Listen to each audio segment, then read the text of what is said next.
오늘도 우리 사는 이야기 찾아주셔서 감사합니다. 사연자분이 보내주신 이야기 시작해볼게요. 저희는 재혼가정입니다. 일단 제 얘기부터 하자면 전 남편과 사별한 후 정말 하루하루를 힘들게 살았습니다. 그러던 중 지금의 남편이 제 곁에 와주었고 절대 결혼 생각이 없던 저를 이끌어 주었습니다.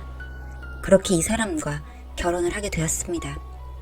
사별에 제 팔자와는 다르게 남편은 제가 초혼이었어요. 그래서 저 자신도 이건 말이 안 된다고, 결혼은 진짜 아닌 것 같다고 밀어내고 또 밀어냈지만 결론적으로는 시부모님의 완강한 반대를 무릅쓰고 남편의 추진력에 기대서 그렇게 결혼을 하게 되었네요. 전 솔직히 시부모님 마음이 너무 이해가 가요. 총각인 본인 아들이 사별한 과부인데 누가 장가를 보내고 싶을까요? 그렇지 않습니까? 그렇기 때문에 반대를 하셔도 저는 당연하다고 생각했어요. 저희 결혼 허락받을 때 예상이 되시겠지만 정말 험한 말 많이 들었어요. 이게 말이 되나요? 저기요, 양심이 있냐고요. 정말 둘이 좋으면 연애만 하라고. 절대 안 된다고요. 결혼은 진짜 그쪽에 아들이 있었어 봐요. 그래도 아무렇지 않게 당신 같은 조건의 사람과 결혼을 시키겠냐고. 내 아들이 잘나진 않았어요. 더더욱 못나지도 않았어요. 누군가의 손가락질 받은 만큼의 사람도 아니고 다른 사람들이 입에 오르고 내릴 사람이 아니라고요. 제발 그만해줘요. 양심이 있다면 적어도. 정말 좋게 대해주니까 상황 파악을 제대로 못하네? 당신 미쳤어? 그만하라고 했지. 내가 당신네 집에 찾아가서 당신 부모님 붙들고 얘기하기 전에 당장 정신 차려. 마지막 경고야. 이 시간 이후론 너랑 얘기 안 해. 니네 부모님 찾아가서 니 딸 정신 차리게 하라고 말할 거야. 알겠어? 이 양심도 없는 년아. 너 내가 그만하라고 했지? 안 되겠다. 너 내가 세상 모두에게 알릴 거야. 소문낼 수 있는 사람들에게 모두 소문낼 거야. 이 양심도 없는 년이라고. 어떻게 사람이 그렇게 철판을 깔 수가 있니? 소름 끼친다. 대충 이런 식의 말들이었죠. 그래도 전 이해를 했습니다. 당연한 반응이라고 생각이 들었어요. 그런데 사람 마음이라는 게 꼭 그러면서도 한편으로는 서운하기도 한 그런 마음 있잖아요. 시어머님은 그래도 결혼을 하겠다고 확고하게 말하는 본인 아들 때문에 미치고 팔짝 뛸 노릇이었죠. 너무나도 확고한 본인 아들의 말에 절대 순탄치 않았고, 사실 너무 미안하고 아팠던 게 여자만 결혼식에 대한 로망이 있는 건 아니라고 생각해요. 그런데 시부모님들은 절대 이 결혼을 용납할 수 없다고 하셨고 절대로 예식장에 오시지 않겠다고 하셨죠. 제 남편이 이렇게 부모의 반대에 결혼하는 것도 미안해 죽겠는데 부모님 없이 결혼을 하려고 하니 제가 더 미안한 마음이 크더라고요. 그렇게 반대하는 결혼을 하게 되었고 저희들은 너무 행복했지만 부모와 벽을 쌓은 남편을 볼 때마다 너무 안쓰럽고 미안한 마음이 정말 너무너무 컸습니다. 시간이 조금 지나면 그래도 괜찮아지겠지라는 마음을 남편과 함께 품고 시간이 흐르길 기다렸습니다. 그러던 중 저희에게 아이가 찾아왔고 이 소식을 전하러 결혼 후 처음으로 시댁을 갔어요. 찾아가면 안 됐던 거였죠. 저희를 보자마자 문전박대를 하셨고 그런 부모님에게 남편은 말을 했죠. 이미 결혼도 했는데 정말 언제까지 이럴 건데. 땡땡이 아이 가졌어. 임신했다고. 이렇게 놀라면 안 돼. 그만들 좀 하셔. 정말 나도 힘들다. 죄송한 것도 한두 번이야 엄마. 이게 지속되면 나도 정말 요즘은 내가 뭘 그렇게 잘못했길래 부모 자식 연도 끊고 살고 있나 라는 생각이 들더라. 알아? 제발 그만들 좀 해. 어이구, 귀엽고 부모 이기고 한 결혼인데 뭐하러 찾아와? 부모도 없이 결혼해놓고 이제 와서 뭐가 아쉬워서 부모를 찾아와? 네가 우리를 부모라고 생각을 하긴 한 거야? 했다면 어떻게 우리도 없이 그렇게 시끄러울래 이 나쁜 놈아. 내가 너를 어떻게 키웠는데. 이럴 줄 알았으면 너 그렇게 금이 오기에 안 키웠어 이놈아. 세상의 모든 걸 다 네 위주로 그렇게 애지중지 키운 놈이 여자에 미쳐서는 부모 다 버리고 우리 죽어도 절대 찾아오지 말라고. 손주? 손주는 무슨 손주. 저 여자가 내 며느리가 하는데 무슨 손주? 찾아오지 마. 엄마 진짜 제발 그만 좀 해요. 엄마도 땡땡이랑 같은 여자고 엄마인데 어떻게 그럴 수가 있어. 내가 알던 우리 부모님 맞아? 정말 실망이고 충격적이다. 내가 알던 모습이랑 거리가 너무 멀어서 진짜 충격이네. 더 이상 찾아오지 않을 테니 엄마 소원대로 연 끊고 살아 우리. 그래도 땡땡이가 부모님한테 임신 사실 말씀드리고 다시 한번 죄송하다고 말씀드리자고 해서 꿀꿀 억지로 온 건데 참. 당신이 그러면 안 되지. 어머님한테 죄송하다고 하고 이해해드려. 난 괜찮으니까 연을 끊자고 하면 어떻게 당신이 부모 가슴에 대못 박는 일을 하면 어떻게 당신이. 아니야 땡땡아, 너랑 나 그리고 우리 애기 이렇게 셋만 생각하고 살자. 우리 행복할 필요가 있어. 우리는. 그치? 정말 큰 마음 먹고 갔던 시댁. 예상은 했지만 피부로 느끼니 문전박대는 더욱 아프고 쓰렸어요.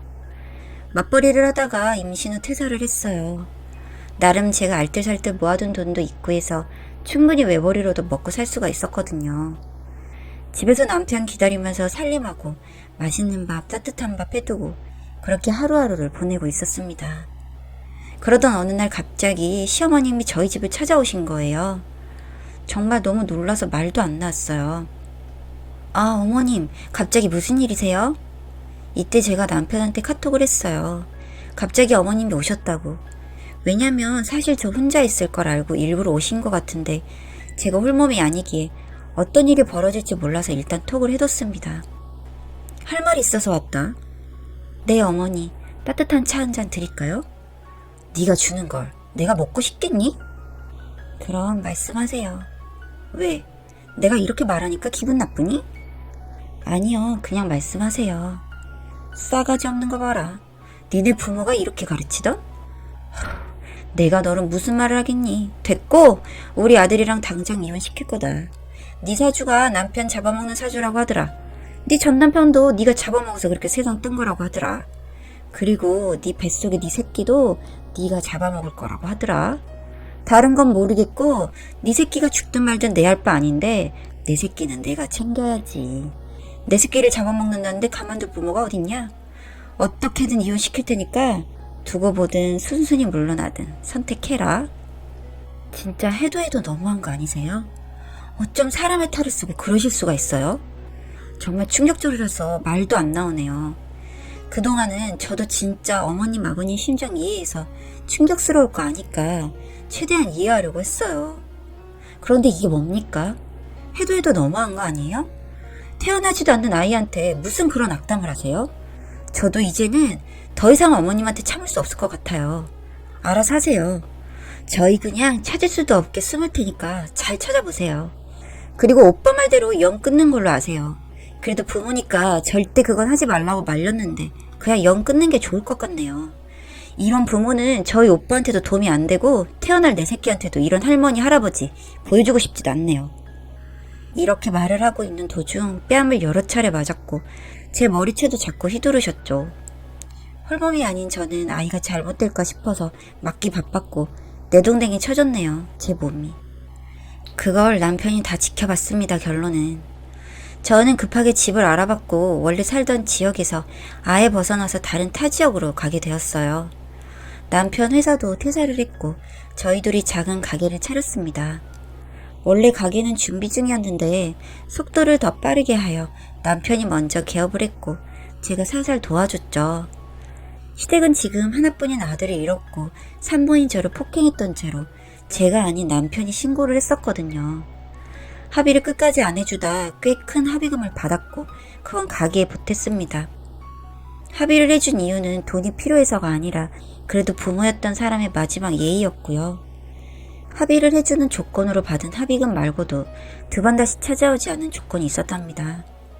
갓 태어난 내 새끼, 그리고 끝까지 사랑, 의리만으로 날 지켜주고 있는 내 사람.